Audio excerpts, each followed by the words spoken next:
देश के कॉलेज और यूनिवर्सिटी से जुड़ा एक ऐसा नियम लागू हो गया है जिस पर आज देश भर में बहस छिड़ी हुई है। 15 जनवरी 2026 से विश्वविद्यालय अनुदान आयोग यानी कि यूजीसी ने उच्च शिक्षण संस्थानों में समानता को बढ़ावा देने के नियम 2026 लागू कर दिए हैं। सरकार इसे जातिगत भेदभाव के खिलाफ बड़ा कदम बता रही है, तो वहीं कुछ वर्ग इसका खुल करके विरोध भी कर रहे हैं। तो आखिर ये नियम है क्या और क्यों लाया गया है और इससे फायदा नुकसान किसे होगा, आज इसी मुद्दे को समझेंगे। मैं हूं सानिया और आप देख रहे हैं MTN न्यूज। अब आपको आसान भाषा में बताते हैं कि नया नियम क्या कहता है।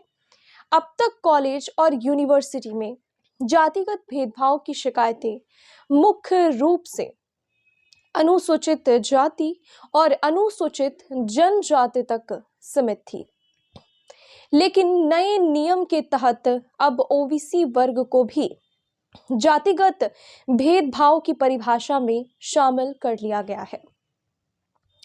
यानी अगर कोई ओबीसी छात्र, शिक्षक या कर्मचारी ये महसूस करता है कि उसके साथ जाति के आधार पर भेदभाव हुआ है, तो वह अब आधिकारिक रूप से इसकी शिकायत भी कर सकेगा। यूजीसी के इस नियम के तहत अब हर कॉलेज और विश्वविद्यालय में समान अवसर प्रकोष्ठ बनाना अनिवार्य होगा, जहां SC, ST, ओबीसी वर्ग से जुड़ी शिकायतों की सुनवाई की जाएगी।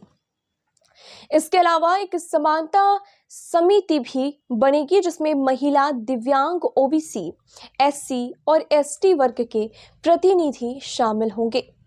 यह समिति हर 6 महीने में अपनी रिपोर्ट यूजीसी को भेजेगी।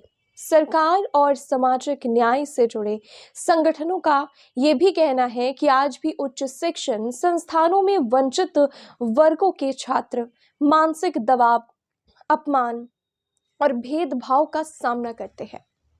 यूजीसी के आंकड़ों के मुताबिक पिछले 5 सालों में कॉलेजों में जातिगत भेदभाव की शिकायतों में 100% से भी ज्यादा की बढ़ोतरी हुई है।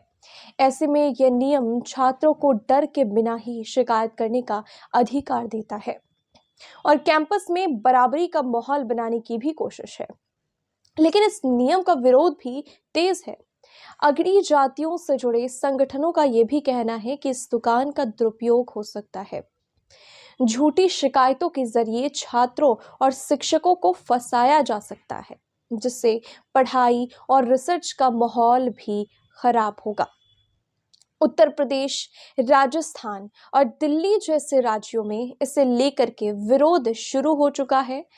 गाजियाबाद की डासना पीठ के पीठाधीश्वर यति नरसिंहानंद गिरी ने इसी नियम के विरोध में आंदोलन किया, जिसके बाद उन्हें पुलिस ने नजरबंद भी किया। अब सवाल बड़ा है कि क्या ये नियम सच में कॉलेजों में बराबरी और सम्मान लाएगा या फिर यह शिक्षा संस्थानों को विवाद और राजनीति का अखाड़ा बना देगा। क्या इससे वंचित वर्गों को न्याय मिलेगा या पढ़ाई की जगह शिकायतों का दौर शुरू हो जाएगा। आप इस नए यूजीसी नियम को कैसे देखते हैं? फायदे ज्यादा है या फिर नुकसान? अपनी राय कमेंट में हमें जरूर बताइए और अगर ये जानकारी आपको जरूरी लगी हो तो वीडियो को शेयर और लाइक जरूर से करें।